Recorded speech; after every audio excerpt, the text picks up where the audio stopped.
എല്ലാവർക്കും സ്വാഗതം. ഈ റിവ്യൂ ഇഷ്ടപ്പെടുവാണെങ്കിൽ ഒന്ന് ലൈക്ക് ചെയ്തും സബ്സ്ക്രൈബ് ചെയ്തും സപ്പോർട്ട് ചെയ്യണേ.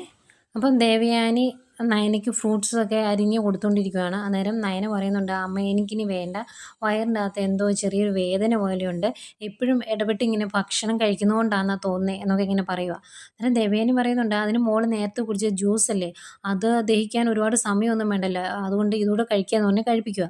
അന്നേരം ഇത് കേൾക്കുന്ന ജലജയ്ക്ക് ഭയങ്കര സന്തോഷമാണ്. വയറുവേദന ഉണ്ടെന്ന് പറഞ്ഞല്ലോ, ഇപ്പം തന്നെ എല്ലാം അങ്ങ് കലങ്ങി പൊയ്ക്കോളും, കുഞ്ഞും പൊയ്ക്കോളും എന്നുള്ള സന്തോഷത്തിൽ ഇത് നോക്കി നിൽക്കുന്നു. അന്നേരം ദേവേനി പറയുന്നുണ്ട്, ഇനിയിപ്പം നന്നായിട്ട് ഫുഡ് കഴിക്കണം, നല്ല പോഷകമുള്ള ഫുഡ് കഴിക്കണം, എങ്കിലേ കുട്ടിക്ക് നല്ല ആരോഗ്യവും കളറും ഒക്കെ ഉണ്ടാവുള്ളൂ എന്ന് പറയുമ്പം നയന പറയുന്നുണ്ട്, എനിക്കും ആദർശേനും അത്യാവശ്യം കളർ ഉണ്ടാവുമല്ലോ, കളറുണ്ടല്ലോ, അതുകൊണ്ട് കുഞ്ഞിന് അത്യാവശ്യം കളർ കാണും എന്ന് പറയുമ്പം ദേവേനി പറയുക, അതൊന്നും പോരാ, നല്ല കളർ വേണമെന്ന്. അന്നേരം ഇത് കേൾക്കുന്ന ജലജ അവിടെ നിന്ന് ഓർക്കുവാണ്, പിന്നെ നിനക്ക് സായിപ്പിൻ്റെ കുട്ടി ഉണ്ടാവും, നീ നോക്കിയിരുന്നു, അതുണ്ടായാലല്ലേ അതിന് കളറുണ്ടോ എന്ന് നീ കാണുകയുള്ളൂ, അത് ഇനി ഉണ്ടാകാൻ പോകുന്നില്ല, അവളുടെ വയറ് കുറച്ച് കഴിയുമ്പോഴത്തേക്ക് ഉരുണ്ട് കയറി വരും, എന്നിട്ട് ആ കൊച്ചും പോകും എന്നൊക്കെ ഇങ്ങനെ ഓർക്കുന്നുണ്ട്. അത് കഴിഞ്ഞും നയനെ പിടിച്ചിരുത്തി പിന്നെയും കുറേ ഫ്രൂട്ട്സൊക്കെ അരിഞ്ഞ് കൊടുത്ത് തീറ്റിക്കുന്നുണ്ട് ദേവയാനി. അന്നേരം നയന പറയുന്നുണ്ട്, ആദർശേട്ടന് ഇപ്പം ജോലിയിലൊന്നും ഒരു ശ്രദ്ധയില്ല, എപ്പോഴും കുഞ്ഞിൻ്റെ കാര്യം ഇങ്ങനെ ഓർത്തുകൊണ്ടിരിക്കും, അതുകൊണ്ട് അമ്മ പറയണം കേട്ടോ, പുറത്തുനിന്ന് ഇനി ഫുഡൊന്നും മേടിച്ചുകൊണ്ട് വരരുത് എന്ന്, അതുകൂടി കഴിക്കാൻ എനിക്ക് പറ്റില്ല എന്നൊക്കെ പറയുന്നുണ്ട്. പിന്നെ കാണിക്കുന്നത് ഇതൊക്കെ കേൾക്കുമ്പോൾ ജലജയ്ക്ക് ഭയങ്കര പുച്ഛം കേട്ടോ. ഏതായാലും ഈ സമയം ആദർശിനെയും കാണിക്കുന്നുണ്ട്. ആദർശ് ഓഫീസിൽ ഓരോ കാര്യങ്ങളൊക്കെ നോക്കിക്കൊണ്ടിരിക്കുന്നു, പുതിയ ഡിസൈനെ പറ്റി ചർച്ച ചെയ്യുന്നു. റെസ്റ്റിലാണെങ്കിലും നയന വരച്ചു കൊടുത്ത ഡിസൈനാണ്, നല്ല സൂപ്പറാണ് എന്നൊക്കെ അവർ പറഞ്ഞുകൊണ്ടിരിക്കുമ്പോഴാണ് ദേവയാനി ആദർശിനെ വിളിക്കുന്നത്. എന്നിട്ട് ആദർശിനോട് ചോദിക്കുന്നുണ്ട്, മോൻ അവിടെ തിരക്കാണോ എന്ന്. അന്നേരം ചെറിയ തിരക്ക്, അമ്മ കാര്യം പറ എന്ന് പറയുമ്പം എനിക്ക് ചെറിയ വയറുവേദനയുണ്ട്, ചെറിയ ക്ഷീണമുണ്ട്, ഞാൻ എത്ര വിളിച്ചിട്ടും അവൾ എൻ്റെ കൂടെ ഹോസ്പിറ്റലിലേക്ക് വരുന്നില്ല, മോൻ ഇങ്ങ് വരുമായിരുന്നെങ്കിൽ മോൻ്റെ കൂടെ നിർബന്ധിച്ച് എങ്ങനെയെങ്കിലും ഒന്ന് വിടായിരുന്നു, ഈ സമയത്തുണ്ടാകുന്ന വയറുവേദനയൊന്നും വെച്ചുകൊണ്ടിരിക്കാൻ പറ്റില്ല, നമുക്കൊന്ന് ഹോസ്പിറ്റലിൽ പോയാൽ സമാധാനത്തോടെ ഇരിക്കായിരുന്നു എന്നൊക്കെ പറയുമ്പം ആദർശ് പറയുന്നുണ്ട്, ഇത്തിരി തിരക്കാണ് ഞാൻ, എങ്കിലും ഞാൻ വരാം, കുഴപ്പമൊന്നുമില്ല എന്ന് പറയുന്നു. എന്നിട്ട് ബാക്കിയുള്ള കാര്യങ്ങൾ മാനേജറൊക്കെ പറഞ്ഞ് ഏൽപ്പിച്ച് ആദർശ് അവിടുന്ന് പോരുക. ദേവയാനിക്ക് നല്ല ടെൻഷനാണ്, ഒരുപാട് ആഗ്രഹിച്ച് വരാനിരിക്കുന്ന കുഞ്ഞല്ലേ, അതുകൊണ്ട് തന്നെ. അത് കഴിഞ്ഞ് ദേവയാനിയുടെ ഈ ടെൻഷനൊക്കെ കാണുമ്പോൾ ജലജ ചോദിക്കുന്നുണ്ട്, ആവശ്യമില്ലാത്ത എന്തെങ്കിലും ഏട്ടത്തി അവൾക്ക് കഴിക്കാൻ കൊടുത്തായിരുന്നോ എന്ന്. അന്നേരം ഇല്ല, ഞാനൊന്നും കൊടുത്തില്ല, സാധാരണ കഴിക്കുന്ന സാധനങ്ങളൊക്കെ കൊടുത്തോളൂ, പിന്നെ കുറച്ച് ഫ്രൂട്ട്സ് പോയി കഴിച്ചോളൂ എന്നൊക്കെ പറയുവാണ്. അങ്ങനെ പറഞ്ഞുകൊണ്ടിരിക്കുന്നതേയും ആദർശ് അങ്ങോട്ട് വരും. ആദർശ് കയറി വന്നിട്ട്, എന്താ അമ്മ ഇനി അവളെ ഹോസ്പിറ്റലിൽ കൊണ്ടുപോകണോ, വയറുവേദന കൂടുതലാണോ എന്നൊക്കെ ചോദിക്കുമ്പം ജലജ പറയുന്നുണ്ട്, അതിന് ഇനി മാത്രം ടെൻഷൻ അടിക്കേണ്ട കാര്യമൊന്നുമില്ല, അത് ഗ്യാസിൻ്റെ ആയിരിക്കും, നീ വന്ന വഴിക്ക് ഗ്യാസിൻ്റെ മരുന്ന് മേടിച്ചുകൊണ്ട് വരാൻ മേലായിരുന്നു എന്ന് ചോദിക്കും. അന്നേരം ദേവയാനി പറയുന്നുണ്ട്, നിനക്കൊന്നും മിണ്ടാതിരിക്കാവോ, എന്ത് പറഞ്ഞാലും ഗ്യാസ്, ഗർഭിണിയായിരിക്കുന്ന പെൺകുച്ചിനാണോ ഗ്യാസിൻ്റെ മരുന്ന് കൊടുക്കുന്നത്, അവർ ഹോസ്പിറ്റലിൽ പോയി എന്താണെന്ന് വെച്ചാൽ ചെയ്തോളൂ എന്ന് പറയുമ്പോൾ, അല്ല, ഇങ്ങനെ ചെറിയ ചെറിയ കാര്യങ്ങൾക്കൊന്നും ഹോസ്പിറ്റലിൽ പോകേണ്ട കാര്യമില്ല, അവർ ആവശ്യമില്ലാത്ത ഗുളികയൊക്കെ കൊടുക്കും, അതുകൊണ്ടാണെന്ന് പറയുമ്പം അതൊന്നും സാരമില്ല, നീ ഇതൊന്നും കേൾക്കണ്ട, എത്രയും പെട്ടെന്ന് മോളിലെ അടുത്തോട്ട് ചെല്ലുക, എന്നിട്ട് അവളെ നിർബന്ധിച്ച് എങ്ങനെയെങ്കിലും ഹോസ്പിറ്റലിൽ കൊണ്ടുപോകാൻ നോക്കുക എന്ന് പറയും. അങ്ങനെ ആദർശ അകത്തേക്ക് പോയി കഴിയുമ്പം ജലജ പറയുന്നുണ്ട്, ആവശ്യമില്ലാത്ത മരുന്ന് കഴിച്ചാൽ പിന്നെയും പ്രശ്നമാകും ഏട്ടത്തി, അതുകൊണ്ട് ഞാൻ പറഞ്ഞതാ എന്ന് പറയുമ്പം ദേവയാനി പറയുന്നുണ്ട്, അതെ, നീ ഇതുപോലുള്ള ഉപദേശങ്ങളൊന്നും എനിക്ക് തരണ്ട, നിൻ്റെ മരുമോൾ ഒരാളുണ്ടല്ലോ, അവളുടെ കാര്യം നീ നോക്കിയാൽ മതി, നയനമോളുടെ കാര്യം ഞാൻ നോക്കിക്കോളാം എന്ന് പറയും. എന്നിട്ട് ഞാനൊരു അഭിപ്രായം പറഞ്ഞതേ ഉള്ളേ എന്ന് ജലജ പറയുമ്പം, അങ്ങനെ അഭിപ്രായം പറയണ്ടെന്നാണ് ഞാൻ പറഞ്ഞത് എന്ന് ദേവയാനി പറയും. ദേവയാനിയുടെ ഇതുപോലുള്ള സ്വഭാവം അങ്ങ് ഇഷ്ടപ്പെടുന്നില്ല ജലജയ്ക്ക്. ദേവയാനി അങ്ങ് പോയി കഴിഞ്ഞും ആകെ ദേഷ്യത്തോടെ നിൽക്കുവാണ് ജലജ. ഏതായാലും ആദർശ് റൂമിലേക്ക് എത്തുമ്പം വയറെ പൊത്തി പിടിച്ചുകൊണ്ടൊക്കെ ഇരിപ്പുണ്ട് നയന.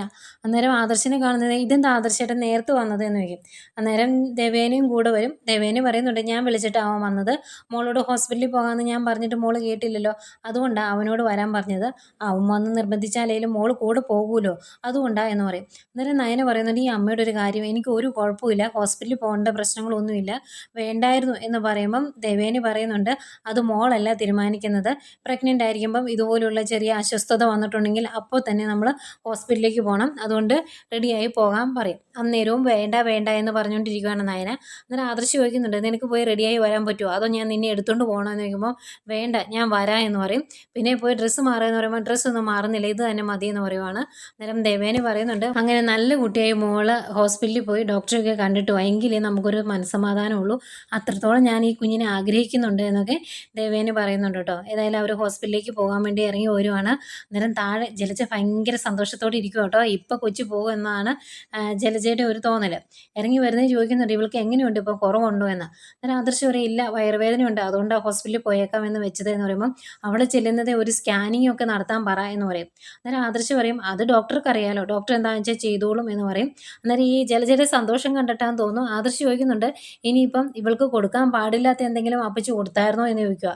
അന്നേരം ഇനിയിപ്പോൾ അത് എൻ്റെ തലയിലേക്ക് ഇട്ടാൽ മതി, ഈ വീട്ടിൽ എന്ത് പ്രശ്നം ഉണ്ടായാലും അത് ഞാനും എൻ്റെ മോനും ആണല്ലോ കാരണക്കാർ, അതാണല്ലോ നിങ്ങളുടെ രീതി. എൻ്റെ മോൻ ഇവിടെ ഇല്ലാത്തത് കൊണ്ട് അവൻ രക്ഷപ്പെട്ടു, അല്ലെങ്കിൽ ഇതും അവൻ്റെ തലയിലിട്ടേനെ, ഇനിയിപ്പം ഇവിടെ ഒരുത്തി ഉള്ളത് കൊണ്ട് എൻ്റെ തലയിൽ കയറാലോ എന്നൊക്കെ ഇങ്ങനെ പറയുക. അദ്ദേഹം നയന ആദർശനോട് പറയും, നമ്മൾ പോകാൻ വേണ്ടി ഇറങ്ങിയതല്ലേ, നമുക്ക് പോയിട്ട് വരാമെന്ന്. അവരങ്ങ് പോയി കഴിയുമ്പം ജലജ ഭയങ്കര സന്തോഷത്തിലാട്ടോ, നീ പോയിട്ട് വാ, നിന്റെ വയറ് കാലിയാക്കിയിട്ട് ഇങ്ങ് വന്നാൽ മതി എന്നൊക്കെ പറഞ്ഞ് ഭയങ്കര സന്തോഷത്തോടെ നിൽക്കുന്ന ജലജയെ കാണിക്കുന്നുണ്ട്. അത് കഴിഞ്ഞ് ജലജ നേരെ അഭിയെ കാണാൻ ചെല്ലുവാണ്.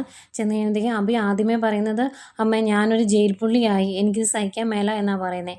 അന്നേരം ജലജ പറയുന്നുണ്ട്, ഇതിനുള്ള പ്രതികാരം ഞാൻ വീട്ടിയിരിക്കും, നീ ഇവിടുന്ന് തിരിച്ചു വരുന്ന സമയത്ത് ആനന്ദപുരി ഒരു മരണ വീടായിരിക്കും, അതിനുള്ളതൊക്കെ ഞാൻ ചെയ്യുമെന്ന് പറയും. അന്നേരം അഭി ചോദിക്കുന്നുണ്ട്, അമ്മ ആരെങ്കിലും കൊല്ലാൻ പ്ലാൻ ഇട്ടിട്ടുണ്ടോ എന്ന്.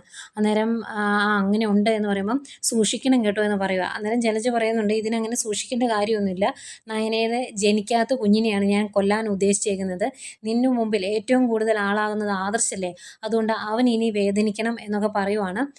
അന്നേരം അഭി പറയുന്നുണ്ട്, അതെ നമുക്കും ഇടയ്ക്കൊക്കെ ഒരു സന്തോഷം വേണ്ടേ അമ്മേ എന്നൊക്കെ ചോദിക്കുന്നുണ്ട്. എന്നിട്ട് ജലജ പറയുവാണ്, നിനക്കറിയാവോ ഇപ്പം നോർത്ത് സോൺ മാത്രമേ ആദർശ് നോക്കുന്നുള്ളൂ, സൗത്ത് മൊത്തം അനിക്കാണ് കൊടുത്തേക്കുന്നത്, ഇനിയിപ്പം നീ നോക്കുന്ന ബ്രാഞ്ചും എല്ലാം അനിയുടെ കീഴിൽ വരും, അപ്പം അനി നിൻ്റെ ബോസ്സാകും, അത് നമ്മൾ അനുവദിച്ചു കൊടുക്കരുത്, എങ്ങനെയെങ്കിലും അനിയെ താറടിക്കാനുള്ള ഒരു മാർഗം നമ്മൾ കണ്ടുപിടിക്കണം, അത് നടപ്പിലാക്കണം എന്നൊക്കെ പറയുക.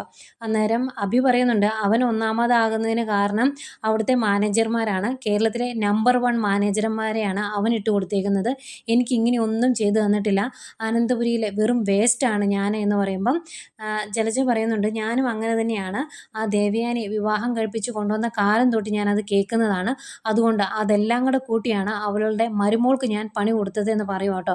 അന്നേരം അഭി പറയുന്നുണ്ട്, ഏതായാലും ഇവിടുന്ന് ഇറങ്ങുമ്പം എനിക്കുള്ളൊരു സന്തോഷ വാർത്ത അമ്മ കരുതി വെച്ചേരെ എന്ന് പറയുന്നു. ഭയങ്കര സന്തോഷത്തോടെ ജലജ അങ്ങ് പോകുന്നു. പ്രതികാര ബുദ്ധിയോടെ നോക്കി നിൽക്കുന്ന അഭിയെയും കാണിക്കുന്നുണ്ട്. പിന്നെയും കാണിക്കുന്നത് നമ്മുടെ ദേവയാനിയാണ്. ദേവയാനി ആകെ ടെൻഷനോടെ ഇങ്ങനെ പുറത്തേക്ക് നോക്കി ഇരിക്കും കേട്ടോ, നയനയും ആദർശൂടെ വരുന്നത്. അന്നേരം ആദ്യം വരുന്ന ജലജയാണ്. അന്നേരം ഈ ദേവേനയുടെ ഇരിപ്പൊക്കെ കാണുമ്പോൾ, അവൾ നോക്കിയിരിക്കുക, നീ നോക്കിയിരുന്നോടി, നിൻ്റെ മരുമോൾ ഇപ്പോൾ വരും കരഞ്ഞു വിളിച്ച് എന്നൊക്കെ ഇങ്ങനെ മനസ്സിൽ ഓർക്കുന്നുണ്ട് ജലജ. എന്നിട്ട് ദേവേനോട് പോയി ചോദിക്കും, ഹോസ്പിറ്റലിലെ കാര്യം എന്തായി, അവർ വിളിച്ചായിരുന്നോ എന്ന് ചോദിക്കുമ്പോൾ ഇല്ല എന്ന് പറയും. അവിടെ എന്തായിന്ന് ഇനി എങ്ങനെ അറിയുന്നതെന്ന് ചോദിക്കുമ്പം, ഞാൻ ഇവിടെ ഇരുന്നുകൊണ്ട് എങ്ങനെ അറിയാൻ, അവരിങ്ങ് വരുമ്പോൾ അറിയാം എന്ന് ദേവേനെ പറയുന്നുണ്ട്. അന്നേരവും ജലജയ്ക്ക് ഭയങ്കര സന്തോഷമാണ്, മനസ്സിൽ ഓർക്കുന്നുണ്ട്, നീ കാത്തിരുന്നോ, അവൾ വരുമ്പോൾ നീ കരയാൻ പോകുന്നേ ഉള്ളൂ എന്നൊക്കെ ഇങ്ങനെ മനസ്സിൽ ഓർക്കുന്നുണ്ട്. അങ്ങനെ ചിന്തിച്ചിരിക്കുമ്പോൾ ആദർശം നയനങ്ങടെ വരുന്നു. അവർ സന്തോഷത്തോടെ കയറി വരുന്നത് അത് കാണുന്നതേ ജലജയ്ക്ക് ചെറിയൊരു ഡൗട്ടുണ്ട്.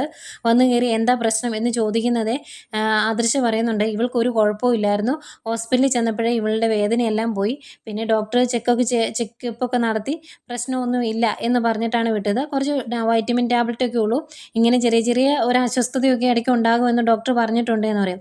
അന്നേരം ജലജ ചോദിക്കുന്നുണ്ട്, സ്കാൻ ചെയ്തു എന്ന്. അന്നേരം ഇടയ്ക്ക് അങ്ങനെ സ്കാൻ ചെയ്ത അമ്മയ്ക്കും കുഞ്ഞിനും കേട്, അതുകൊണ്ട് അത് വേണ്ടാന്ന് ഡോക്ടർ പറഞ്ഞു എന്ന് പറയുവാണ്. അന്നേരം ജലജയ്ക്കൊരു ഡൗട്ടാണ്, ഇത്രയും കലക്കി കൊടുത്തിട്ടോ എന്തേ കുഞ്ഞു പോകാത്തേ എന്നോർത്ത്. അന്നേരം നയന ജലജയുടെ ഈ ഭാവമൊക്കെ ഒന്ന് ശ്രദ്ധിക്കുന്നുണ്ട്.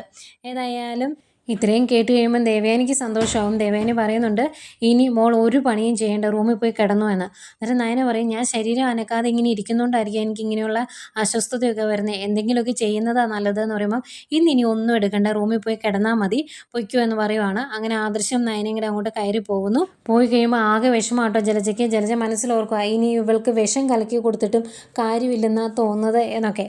പിന്നീട് നവീനെയാണ് കാണിക്കുന്നത്. നവീൻ എന്തൊക്കെയോ ആലോചിച്ചുകൊണ്ട് പുറത്തിരിക്കുന്നു. അന്നേരം ഗുമസ്തൻ വന്നിട്ട് ചോദിക്കുന്നുണ്ട്, എന്താ ഇപ്പോൾ ഒരു ആലോചനയൊക്കെ, കേസിലൊന്നും വലിയ ശ്രദ്ധയില്ലല്ലോ, ആരോ മനസ്സ് കയറി കൂടിയത് എന്ന് പറയുവാണെങ്കിൽ അതിനൊരു പരിഹാരം കാണാട്ടോ എന്നൊക്കെ പറയുക.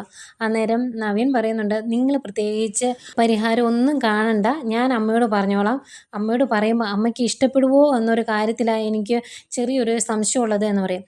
അന്നേരം അങ്ങേര് പറയുന്നുണ്ട്, ഇനിയിപ്പം പോലീസിൽ ഉള്ള പെൺകുട്ടിയെയോ കോടതിയിൽ വക്കീലായ ഏതെങ്കിലും പെൺകുട്ടിയോ ഇങ്ങോട്ട് കൊണ്ടുവരണ്ട, അതൊന്നും ചിലപ്പോൾ അമ്മയ്ക്ക് ഇഷ്ടപ്പെടുകയില്ല, പറ്റുകയില്ല, അല്ലാത്ത ഏതെങ്കിലും മേഖലയിൽ മതി എന്ന് പറയുമ്പം നവീൻ ചോദിക്കുന്നുണ്ട് പോലീസ് ആയാലും ഇപ്പം എന്താ കുഴപ്പമെന്ന്. അന്നേരം അങ്ങേര് പറയുവാണ് പോലീസാണെങ്കിൽ മിനിമം ഒരു IPS എങ്കിലും ആകണം, എങ്കിലേ മുത്തശ്ശൻ സമ്മതിക്കുള്ളൂ എന്ന് പറയുമ്പം നവീൻ പറയുന്നുണ്ട് എൻ്റെ ഇഷ്ടം മുത്തശ്ശൻ സമ്മതിക്കും, മുത്തശ്ശൻ എൻ്റെ ഒപ്പം നിൽക്കും, എനിക്ക് ചെറിയ സംശയമുള്ളത് അമ്മയാണ് എന്ന് പറയും.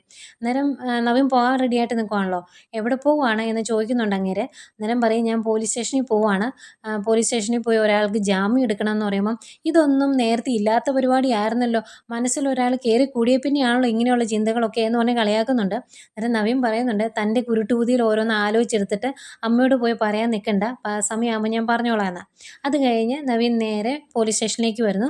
അവിടെ നവീൻ്റെ ഒരു കൂട്ടുകാരൻ ആക്സിഡൻ്റ് ഉണ്ടാക്കി വണ്ടി നിർത്താതെ പോയതിൻ്റെ പേരിൽ അറസ്റ്റ് ചെയ്ത് അവിടെ കൊണ്ട് നിർത്തിയിട്ടുണ്ട് നന്ദു. അയാളെ ഇറക്കാൻ വേണ്ടിയാണ് നവീൻ വന്നത്. അന്നേരം നന്ദു പറയുന്നുണ്ട് അയാൾക്ക് വണ്ടി നിർത്തായിരുന്നല്ലോ, അത് ചെയ്യാത്തത് കൊണ്ടല്ലേ ഇവിടെ വന്നിരിക്കേണ്ടി വന്നത് എന്ന് ചോദിക്കുമ്പം നവീൻ പറയുന്നുണ്ട് അവനൊരു പാവമാണ്, ബ്ലഡ് കണ്ടിട്ടുണ്ടെങ്കിൽ അന്നേരം തല കറങ്ങും, അതുകൊണ്ട് പേടിച്ചിട്ട് പോകുന്നതാ എന്ന് പറയും. അന്നേരം ആയിക്കോട്ടെ ജാമ്യത്തിൽ വിടാമെന്ന് പറയുന്നു. അതിൻ്റെ കൂടെ നന്ദു പറയുന്നുണ്ട് ഇതിനു വേണ്ടി നവീനേട്ടൻ ഇങ്ങോട്ട് വരണ്ടായിരുന്നു, ഏതെങ്കിലും ഒരു ജൂനിയറിനെ വിട്ടാൽ മതിയായിരുന്നു എന്ന്. എന്നിട്ട് കോൺസ്റ്റബിളിനോട് അയാളെ വിളിച്ചുകൊണ്ട് വരാൻ പറയും കൂട്ടുകാരനെ. അയാളങ്ങ് പോയി കഴിയുമ്പം നവീനോട് ചോദിക്കുന്നുണ്ട് വിവാഹക്കാര്യം എന്തായി എന്ന്. അന്നേരം നവീൻ പറയുക അമ്മയുടെ കാര്യം ഓർക്കുമ്പോഴാണ് എനിക്ക് ചെറിയൊരു ടെൻഷൻ, ഞാൻ സ്നേഹിക്കുന്ന പെൺകുട്ടി അത്യാവശ്യം തൻ്റേടുള്ളൊരു പെൺകുട്ടി തന്നെയാണ്, അതുമാത്രമല്ല അവൾ കരാട്ടയും അങ്ങനെയുള്ള കാര്യങ്ങളൊക്കെ പഠിച്ചിട്ടുമുണ്ട് എന്ന് പറയുമ്പോൾ ആഹാ അങ്ങനെ ആളാണോ, എന്നെപ്പോലെയാണല്ലോ അപ്പോൾ ആ കുട്ടിയും എന്നിങ്ങനെ പറയുക നന്ദു. അന്നേരം ഏകദേശം നന്ദുവിനെ പോലെയാണ് എന്നിങ്ങനെ പറഞ്ഞ് സന്തോഷത്തോടെ ഇരിക്കുന്ന നവീനെ കാണിച്ചുകൊണ്ടാണ് ഇന്നത്തെ എപ്പിസോഡ് അവസാനിക്കുന്നത്.